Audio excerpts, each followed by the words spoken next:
আসসালামু আলাইকুম। পল্লী বিদ্যুৎ সমিতিতে শিক্ষানবিশ লাইনম্যান পদে আবেদন ফর্ম কিভাবে পূরণ করবেন, আজকের ভিডিওতে আবেদন ফর্ম করার সম্পূর্ণ নিয়ম দেখিয়ে দিব। ভিডিওটি সম্পূর্ণ দেখবেন। যারা চ্যানেলটিতে নতুন, চ্যানেলটি সাবস্ক্রাইব করে রাখবেন। তো শিক্ষানবিশ লাইনম্যান পদে 1035 জন লোক নিয়োগ দেওয়া হবে, যেখানে আপনাদের এসএসসি পাশে আবেদন করা যাবে এবং এসএসসিতে অবশ্যই বিজ্ঞান বিভাগ থাকতে হবে এবং 5 পয়েন্টের মধ্যে 3 পয়েন্ট থাকতে হবে এসএসসিতে। তো এখানে কিন্তু বয়স সীমা 18 থেকে 21 বছরের মধ্যে হতে হবে। তো সার্কুলারটি আপনারা সম্পূর্ণ ভালোভাবে পড়ে নেবেন। সার্কুলারে অবশ্যই কিন্তু এই আবেদন করার ক্ষেত্রে কিন্তু আপনাকে 200 টাকা ব্যানগ্রাফ করতে হবে এবং সার্কুলারে কিন্তু উল্লিখিত কাগজপত্রগুলো ফটোকপি করে অবশ্যই সত্যায়িত করে নিতে হবে। তো আপনারা ফর্মটি কিভাবে পূরণ করবেন, এখানে প্রথমে দেওয়া আছে নিয়োগ বিজ্ঞপ্তির নম্বর। এখানে আপনি সার্কুলারে দেখবেন স্মারক নম্বর নামে একটি অপশন আছে, যে স্মারক নম্বরটা সেটাই হলো নিয়োগ বিজ্ঞপ্তির নং। এই নিয়োগ বিজ্ঞপ্তির নামটাই এইভাবে আপনারা লিখে দিবেন এবং এখানে তারিখ দিয়ে দিবেন। দেওয়ার পর সাইডে দেখবেন পাসপোর্ট সাইজের 4 কপি সত্যায়িত ছবি ঘরে স্টেপলার দিয়ে লাগাতে হবে। ছবির অপর পৃষ্ঠায় প্রার্থীকে স্বহস্তে নিজের নাম বাংলায় লিখতে হবে। তো অবশ্যই ছবিগুলো কিন্তু সত্যায়িত করতে হবে এবং ছবির অপর পৃষ্ঠায় আপনার নাম লিখতে হবে।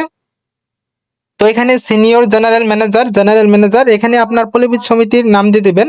ক্রমিক নম্বর 13তে সার্কুলারে উল্লিখিত ক্রমিক নম্বর 13তে আপনার নিজ পল্লীবিদ্যুৎ সমিতি উল্লেখ করে দেওয়া আছে লিস্ট, সেখানে আপনার নিজ পল্লীবিদ্যুৎ সমিতির যে নামটা সেখানে এখানে দিয়ে দিবেন এবং পরবর্তী দেখবেন এখানে পল্লীবিদ্যুৎ সমিতি 1 2 3 4 আপনার যেটা সেটা এখানে আপনি টিক চিহ্ন দিয়ে দিবেন।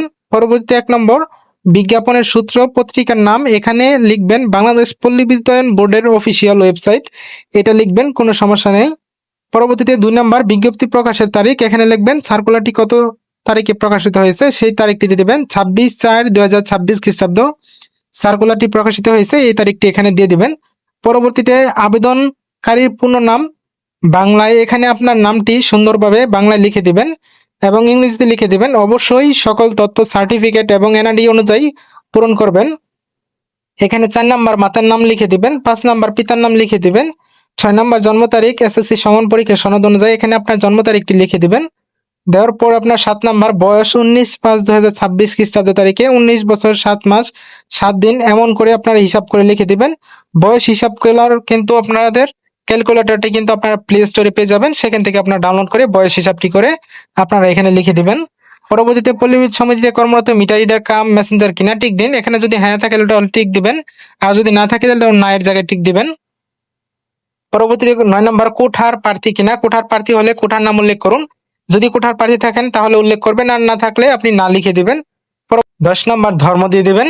পরবর্তীতে 11 নম্বর জাতীয়তা ও জাতীয় পরিচয়পত্র নম্বর এইভাবে লিখে দিবেন, জাতীয়তা বাংলাদেশ এবং জাতীয় পরিচয়পত্র নম্বর এখানে দিয়ে দিবেন। পরবর্তীতে 12 নম্বর নিজ জেলা লিখে দিবেন। পরবর্তী বৈবাহিক অবস্থা টিক দিন, এখানে যদি বিবাহিত হন তাহলে টিক চিহ্ন দিবেন আর অবিবাহিত হলে অবিবাহিত জায়গায় টিক চিহ্ন দিবেন। 14 নম্বরে স্থায়ী ঠিকানা আপনারা এইভাবে খুব সুন্দর করে লিখে দিবেন, গ্রাম, ডাকঘর, উপজেলা, জেলা এইভাবে সুন্দর করে স্থায়ী ঠিকানা লিখে দিবেন এবং বর্তমান ঠিকানা সেম এরকম ভাবে লিখে দিবেন। পরবর্তীতে 16 নম্বর মোবাইল নম্বর, আপনার মোবাইল নম্বরটি এখানে লিখে দিবেন। লেখার পর 17 নম্বর পোস্টাল অর্ডার অথবা পে অর্ডার অথবা ব্যাংক ড্রাফটের বিবরণ এখানে লিখে দিবেন, যেখানে postal order, pay order, bank draft এর নম্বর এখানে লিখে দিবেন। লেখার পর এখানে ক্রয় তারিখ এবং মূল্য এখানে লিখে দিবেন। লেখার পর আপনার 18 নম্বর প্রার্থীর শিক্ষাগত যোগ্যতার বিবরণ বিজ্ঞাপনের শর্ত অনুযায়ী পূরণ করতে হবে। তো এখানে পরীক্ষার নাম, শিক্ষা প্রতিষ্ঠান নাম, প্রাপ্ত জিপিএস, সার্টিফিকেট, ডিগ্রি কত সালে পাস করেছেন এটা দিয়ে দিবেন। আপনারা যদি এইচএসসি থাকে সেম এরকম করে দিয়ে দিবেন। পরবর্তীতে 19 নম্বর প্রাক্তন ও বর্তমান চাকরিগত কারণ ক্রমিক বিবরণ শুধুমাত্র প্রযোজ্য ক্ষেত্রে, এগুলো যদি আপনি কেউ চাকরিগত থাকে তাহলে এখানে প্রযোজ্য ক্ষেত্রে দিবেন আর না থাকলে দেওয়ার দরকার নেই। 21 নম্বর প্রার্থীর সম্পর্কে জ্ঞাত 2 জন দায়িত্বশীল ব্যক্তির পরিচয় আত্মীয় ব্যতীত, তো আত্মীয় ব্যতীত এমন 2 জন ব্যক্তির পরিচয় এখানে লিখে দিবেন, যেই ব্যক্তি আপনাকে চিনে ভালোভাবে তার নাম, ঠিকানা, মোবাইল নম্বর দিয়ে দিবেন। 2 নম্বর নাম, ঠিকানা, মোবাইল নম্বর, 2 জন ব্যক্তির নাম, ঠিকানা, মোবাইল নম্বর এখানে দিয়ে দিবেন। দেওয়ার পর এখানে দেখবেন এখানে আপনার নিজ পল্লী বিদ্যুতের নাম দিয়ে দিবেন, পল্লী বিদ্যুৎ সমিতি কত 1 2 3 4 এখানে টিক চিহ্ন দিয়ে দিবেন, যেটাই হোক আপনার। পরবর্তী এখানে কিন্তু আপনার পূরণ করতে হবে না, প্রবেশপত্রের জায়গায় কিন্তু এটা কিন্তু অফিস কর্তৃক পূরণীয়। নিচে দেখবেন প্রার্থী কর্তৃক পূরণীয়, এখানে আপনার নাম লিখে দিবেন এবং যে ঠিকানায় প্রবেশপত্র পেতে ইচ্ছুক সেই ঠিকানাটা এখানে সুন্দরভাবে লিখে দেবেন। তো আপনারা এই সার্কুলারটিতে আবেদন করার ক্ষেত্রে আপনাদের যোগ্যতা, শিক্ষাগত যোগ্যতা এবং আপনাদের উচ্চতা, পরবর্তীতে আপনার বয়স অবশ্যই মিলিয়ে নেবেন। এই যে এখানে কিন্তু সার্কুলারে বয়স সীমা 19/5/2026 তারিখে 18 থেকে 21 বছরের মধ্যে হতে হবে এবং শিক্ষাগত যোগ্যতা এসএসসি সমান পরীক্ষায় বিজ্ঞান বিভাগ থেকে ন্যূনতম জিপিএ 5 এর মধ্যে 3 পয়েন্ট থাকতে হবে। তো এখানে কিন্তু সকল কিছু উল্লেখ করে দেওয়া আছে। পরবর্তীতে আপনার এখানে যে আপনার আবেদন ফর্মটি www.reb.gov.bd ওয়েবসাইটে কিন্তু পেয়ে যাবেন।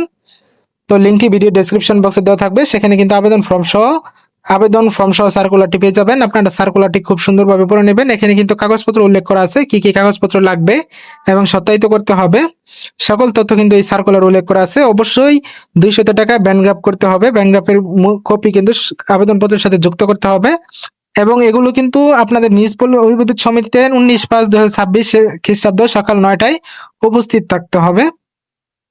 তো এখানে কিন্তু কমিটি নম্বর 13তে কিন্তু সকল পল্লীবিদ্যুৎ সমিতি উল্লেখ করে দেওয়া আছে, 64 জেলার পল্লীবিদ্যুৎ সমিতি। তো আপনারা দেখে নেবেন। তো যাদের ভিডিওটি ভালো লাগবে অবশ্যই ভিডিওতে লাইক করবেন, যারা চ্যানেলটি নতুন চ্যানেলটি সাবস্ক্রাইব করে রাখবেন। তো আবেদন ফর্ম পূরণ করার ক্ষেত্রে বা সার্কুলার বিষয়ে কোনো প্রশ্ন থাকলে অবশ্যই ভিডিওর কমেন্টের মাধ্যমে জানিয়ে দিবেন।